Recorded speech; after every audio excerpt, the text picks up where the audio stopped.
Hello everyone, welcome to our YouTube channel Shiksha Alliance. Today we are going to start our daily current affairs session in which we will cover important news from several newspapers, PIB and various government sources. So let's begin our session. Our first topic is early childhood care and education. तो हम जानेंगे early childhood care and education के बारे में. Government expenditure on early childhood education Amar 0.1% of GDP. Report by centre for budget and governance and save the children. जो report है आपका centre for budget and governance and save the children, उसमें बताया गया है कि जो गवर्नमेंट का एक्सपेंडिचर है early childhood care and education के लिए, ये सिर्फ आपका 0.1% है जीडीपी का. क्या फाइंडिंग इसमें पाया गया है? Government expenditure in India on early childhood care and education for children between the age of 3 years and 6 years is a mere 0.1% of GDP, whereas USA 0.33%, Finland 0.71% of GDP. जो government का expenditure है भारत में early childhood care और education के लिए, children के लिए जिनका एज 3 ईयर्स से 6 ईयर है, वो सिर्फ 0.1% है जीडीपी का, जबकि यूएसए का ये 0.33% है. फिनलैंड की अगर हम बात करें तो 0.71% है जीडीपी का. India has nearly 99 million children in the age group of 3 to 6 year. India में अप्रोक्सीमेटली 99 मिलियन चिल्ड्रन है एज ग्रुप 3 to 6 ईयर में. Allocation of children is highest in Himachal Pradesh and lowest इन मेघालय. और जो एलोकेशन है चिल्ड्रन के लिए वो आपका हाईएस्ट है हिमाचल प्रदेश में, जबकि लोवेस्ट है मेघालय पे. तो ये इंपॉर्टेंट पॉइंट है. मीनिंग क्या है अर्ली चाइल्डहुड केयर और एजुकेशन का? Early childhood care and education in the Indian context is generally defined as the care and education of children from birth to 8 years. It includes early stimulation program through creches, home stimulation for 0 to 3 year old. जो early childhood care and education है Indian context में, इसको generally define किया गया है. जो care और education होता है चिल्ड्रन का बर्थ से 8 इयर्स तक के बीच में, ये इंक्लूड करता है अर्ली स्टिमुलेशन प्रोग्राम को, जिसमें क्रेचेस, होम सैनिटेशन सब आते हैं 0 से 6 ईयर ओल्ड के लिए. गवर्नमेंट के द्वारा जो स्टेप लिया गया है, national education policy 2020 aims to universalise ECE by 2030 in line with sustainable development goal 4. जो नेशनल एजुकेशन पॉलिसी है 2020 का, इसका मकसद है यूनिवर्सलाइज करना early childhood care and education को 2030 तक सस्टेनेबल डेवलपमेंट गोल 4 का टारगेट जो है उसके हिसाब से. NCERT will create a national curricular and pedagogical framework for ECCE to guide teacher and stress the need for developing workforce trained for ECE.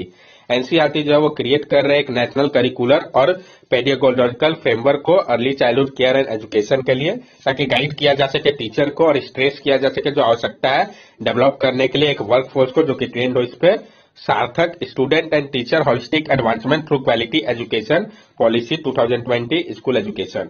जो सार्थक है आपका student and teacher holistic advancement through quality education, जिसको implement किया जा रहा है national education policy 2020 के माध्यम से स्कूल एजुकेशन के लिए. समग्र शिक्षा अभियान, आईसीटीएस, नेशनल हेल्थ मिशन, ये सब हो गए. नेक्स्ट टॉपिक है हमारा न्यूट्रिशन रेटिंग स्टार. तो हम जानेंगे न्यूट्रिशन रेटिंग स्टार के बारे में. Food Safety and Standard Authority of India (FSSAI) has released a draft notification for front packing labeling to discourage consumer from buying packaged food high in sugar, salt and fat, which will require pre-packaged food to carry a star graphic ranging from 0 to 5 next to the brand name. जो food safety and standard authority of India है, उन्होंने release किया एक draft notification को front packing labelling के लिए, ताकि discourage किया जा सके कंज्यूमर को बाई करने के लिए पैकेज फूड आइटम्स को जो कि हाई हो शुगर, सॉल्ट या फैट में. ये जो है रिक्वायर किया गया है कि जो प्री पैकेज फूड होंगे वो कैरी करेंगे एक स्टार ग्राफिक को जो कि रेंज करेगा 0 से 5 का, जो कि ब्रांड नेम के बगल पे होगा. जैसा कि आप देखते हैं इलेक्ट्रिसिटी प्रोडक्ट को जो लेते हैं तो उसमें दिखाता है रेटिंग करके. Like the star rating system for energy efficiency of electronic product, the Indian nutrition rating will see the unhealthiest food item carry a 0 star rating and healthiest carry a 5 star rating. जैसे कि जो star rating system है energy efficiency electronic product के लिए, Indian nutrition rating जो है वो देखेगा अनहेल्दीएस्ट फूड आइटम जो है उसको 0 रेटिंग होगा, जबकि हेल्दीएस्ट का 5 स्टार रेटिंग होगा. To generate the star rating logo for the product, food business have to submit nutritional profile of the product concerned on FSSAI FoSCoS food safety compliance system portal. और generate करने के लिए star rating लोगो को product के लिए food business को submit करना होगा न्यूट्रिशनल प्रोफाइल को प्रोडक्ट का, जो कि आपका FSSAI FoSCoS food safety compliance system portal पर किया जाएगा. नेक्स्ट टॉपिक है हमारा रूल फॉर आइडेंटिफाइंग क्रिमिनल्स. जो रूल्स की बात कही गई है आइडेंटिफाई करने के लिए क्रिमिनल्स को, इसको हम समझेंगे. The Ministry of Home Affairs notified a rule governing the Criminal Procedure Identification Act 2022 and it was passed in Parliament. Ministry of home affair ने नोटिफाई किया है रूल को जो कि गवर्न करेगा क्रिमिनल प्रोसीड्योर आइडेंटिफिकेशन एक्ट 2022 को. इसको पास भी कर दिया गया पार्लियामेंट से. What is the legislation about. ये जो लेजिस्लेशन वो किस चीज के बारे में है, तो ये रिपील करता है आइडेंटिफिकेशन ऑफ प्रिजनर एक्ट 1920 को, हम समझेंगे इसके बारे में। Empowers magistrate, the act empower a magistrate to direct any person to give measurement. ये जो एक्ट है ये एम्पावर करता है मैजिस्ट्रेट को कि वो डायरेक्ट कर सकता है किसी भी पर्सन को मेजरमेंट देने के लिए। Measurement collected in physical form और in non standard digital format. जो मेजरमेंट होगा उसको कलेक्ट किया जाएगा फिजिकल फॉर्म पे या नॉन स्टैंडर्ड डिजिटल फॉर्मेट में। It shall be converted into a standard digital format and thereafter uploaded to the database as per SOP. और इसको कन्वर्ट किया जाएगा स्टैंडर्ड डिजिटल फॉर्मेट में, उसके बाद अपलोड किया जाएगा डाटाबेस में जैसा कि एसओपी पे बताया जाएगा। Authorise user, only authorise user could upload the measurement to the central database in an encrypted format. सिर्फ जो ऑथोराइज यूजर होंगे वही अपलोड कर सकेंगे मेजरमेंट को सेंट्रल डाटाबेस में, वो भी एक इंक्रिप्टेड फॉर्मेट में होगा। मेजरमेंट जो क्या क्या इंक्लूड करेगा, जैसे कि फिंगर इंप्रेशन हो गया, पाम प्रिंट या फुट प्रिंट, फोटोग्राफ हो गया, आइरिस या रेटिना स्कैन हो गया, फिजिकल बायोलॉजिकल सैंपल और उसका एनालिसिस जिसमें डीएनए प्रोफाइलिंग भी आएगा, बिहेवियरल एट्रीब्यूट जिसमें सिग्नेचर हैंडराइटिंग सब है, कोई भी अदर एग्जामिनेशन जिसके बारे में रिफर किया गया हो सेक्शन 53 या सेक्शन 53A में कोड ऑफ क्रिमिनल प्रोसीड्यूर 1973 पे, ये सारे मेजरमेंट उसमें आएंगे। कंसर्न जो है रिलेटेड इस एक्ट से क्या है, इश्यू ऑफ प्राइवेसी, प्राइवेसी का एक इश्यू है। It allow the recording of sample of even political detainee, ये अलाउ करेगा रिकॉर्डिंग सैंपल का इवन जो पॉलिटिकल डिटेनी है उनका भी। The rules do not mention the procedure to be adopted for convicted person, ये जो रूल है ये नहीं मेंशन कर रहा है क्या प्रोसीड्यूर को अडॉप्ट किया जाएगा कन्विक्टेड पर्सन के लिए। रिपोजिटरी ऑफ डाटा, अगर हम रिपोजिटरी ऑफ डाटा की बात करें, the national crime record bureau under MHA will be the agency for storing and preserving the data of arrested person.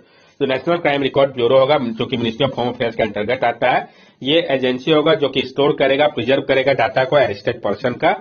State government can store data but it shall provide compatible application programming interface for sharing the measurement और record of measurement with the NCRB.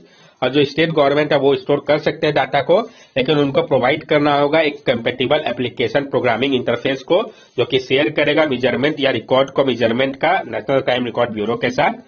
Provision for destruction of record in case a suspect is acquitted yet to be specified by the NCRB. जो provision है destruct करने को लेकर record को suspect के लिए, ये अभी बाकी है। नोडल ऑफिसर की अगर हम बात करें, any request for destruction of record shall be made to the nodal officer who is to be nominated by the respective state government. कोई भी जो रिक्वेस्ट होगा डिस्ट्रक्ट करने को लेकर रिकॉर्ड का, वो आपका नोडल ऑफिसर के पास किया जाएगा जिसको नॉमिनेट किया जाएगा रेस्पेक्टिव स्टेट गवर्नमेंट के द्वारा। Recommendation for destruction, he will recommend the destruction after verifying that such a record of measurement is not linked with any other criminal cases। और उनको रिकमेंड किया जाएगा डिस्ट्रक्शन के लिए वेरीफाई करने के बाद कि जो रिकॉर्ड है मेजरमेंट का वो लिंक नहीं है किसी भी अदर क्रिमिनल केसेस से, उसके बाद इसको डिस्ट्रक्ट किया जाएगा। नेक्स्ट टॉपिक है हमारा artificial intelligence in education, state of education report for India 2022। ये रिपोर्ट कौन रिलीज करता है ये भी इंपॉर्टेंट हो जाता है, इसका फाइंडिंग को भी याद करना होगा हमें। तो artificial intelligence in education state of education report for India 2022। UNESCO has release the state of education report for India 2022 artificial intelligence in education. UNESCO ने रिलीज किया है state of education report for India 2022 artificial intelligence in education report को। Finding इसका क्या है, India has the highest relative artificial intelligence skill penetration rate over 3 times the global average. India में highest relative artificial intelligence skill का penetration rate है, ये 3 गुना अधिक है ग्लोबल एवरेज से। Artificial intelligence literacy is increasing and is important for India, और ये बढ़ रहा है और ये काफी ज्यादा महत्वपूर्ण है भारत के लिए। India has a one size fit all approach using personalise and intelligence AI based tutoring will help learning become diversified. और इंडिया में one size fit all approach का उपयोग हो रहा है जो कि पर्सनलाइज कर रहा है इंटेलिजेंस एआई बेस्ड ट्यूटरिंग को, ये मदद कर रहा है लर्निंग को और ज्यादा डाइवर्सिफाइड कर रहा है। इंडिया को क्या करने की और आवश्यकता है, consider teaching ethics of artificial intelligence. Consider करना होगा भारत को कि टीचिंग किया जाए जो इथिक्स है आर्टिफिशियल इंटेलिजेंस को ये समझाने के लिए। Correct algorithm bias and discrimination in AI, correct algorithm bias होना चाहिए और डिस्क्रिमिनेशन जो है एआई को लेके। Involve the private sector and PPP in developing AI based product, involve करना चाहिए प्राइवेट सेक्टर और पीपीपी मॉडल पे डेवलप करने के लिए एआई बेस्ड प्रोडक्ट को। Use AI for equality equity inclusion and improve learning outcome, उपयोग करना चाहिए भारत को एआई का इक्वालिटी के लिए, इक्विटी के लिए, इंक्लूजन के लिए और इंप्रूव लर्निंग आउटकम्स के लिए। उपयोग करना चाहिए एआई का इंक्लूड करने के लिए लिंग्विस्टिक डाइवर्सिटी को। इश्यू की अगर हम बात करें India lack policy for AI in education. India में अभी कमी है पॉलिसी की आर्टिफिशियल इंटेलिजेंस को लेकर एजुकेशन के फील्ड पे। लैक ऑफ डिजिटल इंफ्रास्ट्रक्चर, अभी भी डिजिटल इंफ्रास्ट्रक्चर जो वो पूरी तरीके से तैयार नहीं है। Increasing use of AI for fake cheating, जो बढ़ा है आर्टिफिशियल इंटेलिजेंस का उपयोग फेक या चीटिंग के लिए, ये एक बहुत बड़ा प्रॉब्लम है। फोकस करना होगा मेमोराइजेशन बेस्ड एजुकेशन के ऊपर, ना कि क्रिटिकल थिंकिंग के ऊपर। गवर्नमेंट के द्वारा जो स्टेप लिया गया इसके लिए NEP 2020 emphasizes using the digital tools in education for meeting the skill-based demand for industry। जो नेशनल एजुकेशन पॉलिसी है 2020 का, ये फोकस कर रहा है कि उपयोग किया जाए डिजिटल टूल्स का, जिसमें कि आर्टिफिशियल इंटेलिजेंस भी आता है एजुकेशन पे, ताकि पूरा किया जा सके स्किल बेस्ड डिमांड को इंडस्ट्री 4.0 के लिए। CBSE has AI as an elective subject for its 9th grade class। और CBSE में आर्टिफिशियल इंटेलिजेंस जो है वो एक इलेक्टिव सब्जेक्ट है 9th ग्रेड क्लास के लिए। नेशनल प्रोग्राम ऑन एआई, जो नेशनल प्रोग्राम है आर्टिफिशियल इंटेलिजेंस के लिए। Airawat artificial intelligence research analytics knowledge and assimilation platform हो गया आपका नेशनल स्ट्रेटेजी आर्टिफिशियल इंटेलिजेंस के लिए। कंक्लूजन इससे हम क्या निकाल सकते हैं? Government should consider artificial intelligence with the aim of 5I that stand for inclusiveness, indigenisation, innovation, investment in infrastructure and international cooperation. Government को कंसीडर करना होगा आर्टिफिशियल इंटेलिजेंस को, इसका एम जो है वो 5I है, जो कि स्टैंड करता है आपका inclusiveness, indigenisation, innovation, investment in infrastructure और इंटरनेशनल कॉपरेशन के लिए। अगर हम इस रिपोर्ट की बात करें तो ये 4th एडिशन है एनुअल रिपोर्ट का यूनेस्को का, जिसका मकसद है इंक्रीज करना एप्लीकेशन को आर्टिफिशियल इंटेलिजेंस का एजुकेशन के लिए भारत में। यूनेस्को की अगर हम बात करें, United Nation Educational Scientific and Culture Organisation founded in 1945, headquarter Paris, is a specialised agency of the United Nations aimed at promoting world peace and security through international cooperation in education, arts, science and culture। जो आपका United Nation Educational Scientific and Culture Organisation है UNESCO, इसको found किया गया था 1945 में। इसका headquarter आपका पेरिस में है। ये एक स्पेशलाइज्ड एजेंसी है यूनाइटेड नेशन का, जिसका एम है प्रमोट करना वर्ल्ड के पीस और सिक्योरिटी को इंटरनेशनल कॉपरेशन के माध्यम से education, arts, science and culture के फील्ड पे। नेक्स्ट टॉपिक है हमारा Karnataka assembly passes anti conversion bill. Karnataka assembly ने पास कर दिया एंटी कन्वर्सन बिल को, जानेंगे हम इसके बारे में। कर्नाटक लेजिस्लेटिव असेंबली ने पास कर दिया है Karnataka protection of right to freedom of religious bill 2022 को, जिसको हम एंटी कन्वर्सन बिल भी कहते हैं। इसके इंपॉर्टेंट हाईलाइट को हम समझते हैं। इम्प्रिजनमेंट की अगर बात करें तो इसने प्रपोज किया इम्प्रिजनमेंट 3 से 5 ईयर्स का और फाइन भी है ₹25,000 का minor SC, ST and women. Any violation of provision with respect to minor, women, SC, ST, the offender will face imprisonment from 3 to 10 years and a fine of not less than ₹50,000। अगर कोई भी violation होता है इसके provision का minor, women, SC, ST के case में, तो ऑफेंडर को इम्प्रिजनमेंट 3 से 10 ईयर्स का हो सकता है और फाइन जो कि लेस देन 50,000 नहीं होगा। कंपनसेशन की अगर हम बात करें, the bill also make provision for the accused to pay up to ₹5 lakh as compensation to those who were made to convert. और इस बिल में प्रोविजन है कि जो एक्यूज होंगे, दोषी होंगे, उनको पे करना होगा 5 लाख कंपनसेशन के तौर पे उनको, जिनको वो कन्वर्ट किए थे। मास कन्वर्सन में जो केसेस है मास कन्वर्सन का, उसमें 3 से 10 ईयर का जेल टर्म का बात कहा गया है और फाइन जो है वो आपका ₹1 लाख का है। फैमिली कोर्ट, कोई भी मैरिज जो कि आपका सोल पर्पस होगा अनलॉफुल कन्वर्जन के लिए या वाइस वर्सा, तो जो मैन होगा एक रिलीजन का, जो वुमेन होगी अगर अनदर की, तो उनको डिक्लेयर किया जाएगा null and void family court के द्वारा।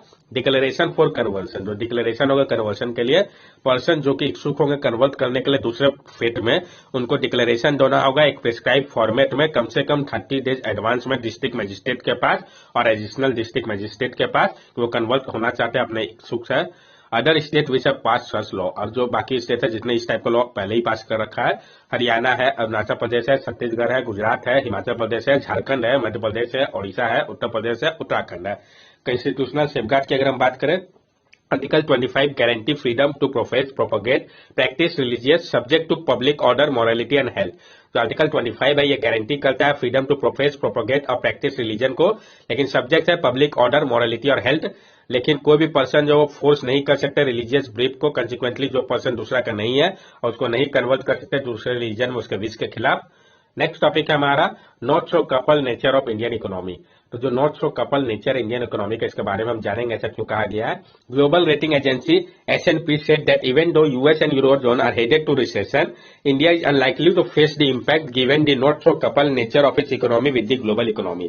जो ग्लोबल रेटिंग एजेंसी है S&P, उन्होंने कहा है कि जो यूएस और यूरो जोन है जो कि बढ़ रहा है रिसेशन की ओर, इंडिया नहीं फेस करेगा इम्पैक्ट, क्योंकि इंडिया जो है नॉट सो कपल नेचर इसका इकोनॉमी का ग्लोबल इकोनॉमी के साथ। इंडियन इकोनॉमी जो है वो पूरी तरीके से इंटीग्रेटेड नहीं है वर्ल्ड इकोनॉमी के साथ, क्योंकि इसका पार्शियल कैपिटल अकाउंट कन्वर्टिबिलिटी है, साथ साथ जो मैनेज करेंसी रेट और ट्रेड रेस्ट्रिक्शन है, ये सारे इंडिया को फेवर कर रहे हैं। क्या एडवांटेज है इंडियन इकोनॉमी का? बहुत ज्यादा डोमेस्टिक डिमांड है, इनफ फॉरेक्स रिजर्व है भारत के पास, और हेल्दी फिस्कल बैलेंस शीट है। ये सारे जो है वो फेवर कर रहे हैं इंडियन के इकोनॉमी को। ये आप देख सकते हैं जो फैक्ट है इंडियन इकोनॉमी का, तो इंडिया में मिक्स इकोनॉमी है। जो हाफ ऑफ द वर्कर है वो रिलाई करते हैं एग्रीकल्चर के ऊपर, जो कॉस्ट है लिविंग का वो लोअर है अगर हम कंपेयर करें दूसरे कंट्री से। तो इंडियन मिडिल क्लास जो है वो काफी बड़े हैं यूएस मिडिल क्लास के कंपैरिजन पे। ये एक अट्रैक्टिव कंट्री है जो कि आउटसोर्स करता है बहुत ज्यादा, जैसे कि कॉल सेंटर हो गया, और बॉलीवुड जो है उसका अच्छा खासा कंट्रीब्यूशन है इंडिया के जीडीपी पे। इस कारण इंडियन इकोनॉमी पे जो रिसेशन का इम्पैक्ट है आपको वो नहीं दिखेगा। That's all for daily current affair session. अगर आपको हमारी वीडियो अच्छी लगी हो तो हमारे चैनल सब्सक्राइब करें, हमारे वीडियो को लाइक करें और ज्यादा से ज्यादा शेयर करें। These are our social media link. From here also you can stay connected with us and give us your valuable feedback. Thank you and have a nice day.